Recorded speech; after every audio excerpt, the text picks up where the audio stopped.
168 ժամ։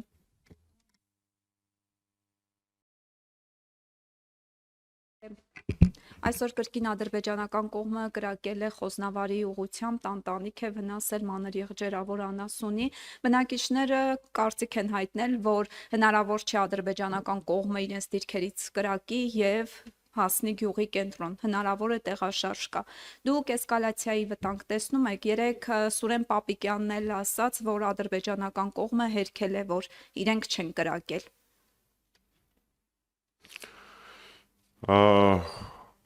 Ադրբեջանական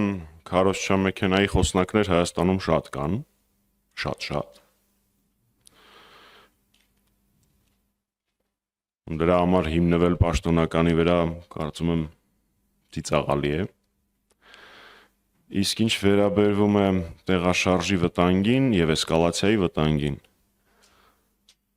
դրա մասին խոսում են բոլորը։ Գերտերությունների, արտաքին հարաբերությունների, գերատեսչությունների պատասխանատուներ։ Ընդ որում այս վերջի մի քանի օրվա ընթացքում երկու գերտերության բարձրաստիճան պաշտոնյա է դրա մասին խոսել։ Դրա մասին խոսում են բոլորը, բացի Հայաստանի Հանրապետության պաշտոնյաներից։ Բայց ես չեմ զարմանում, որովհետև 18 թվականին, երբ որ առաջ խաղացում կար ադրբեջանական զինուժի, առաջխաղացում չէ, կուտակումներ կային ադրբեջանական զինուժի Արարատի մարզի ուղղությամբ։ Բոլորը ասում էին, որ դա սուտ է, արվում է նրա համար, որպեսզի ցույցերը մարվեն եւ այլն։ Արդյունքում դրանից 2 ամիս հետո մենք տարածքային կորուստ ունեցանք Արարատի մարզի հարող հատվածում։ Տարածքային կորուստ։ Եթե բնեի մտքով անցնի անգամ սա հերքել, իրանք սրա համար կփոշմանեն, վստահեցնում եմ։ Ինչ մեկնաբանես։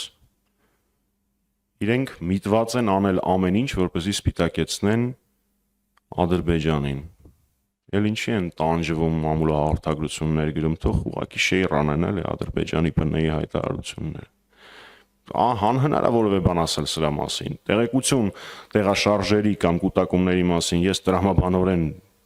ունենալ չեմ կարող, բայց միջազգային տարբեր կառույցների, գերտերությունների բարձրաստիճան պաշտոնյաների հայտարարություններից հասկանալի է դառնում, թե ինչքան վտանգավոր է Հայաստանի շուրջ ստեղծված իրավիճակը, ընդ որում թե տարածաշրջանային տրամաբանության մեջ, եւ թե աշխարհաքաղաքական դրության մեջ, հաշվի առնելով մեր բարեկամ եւ հարևան Իրանի շուրջ զարգացումները, հաշվի առնելով առհասարակ աշխարհաքաղաքական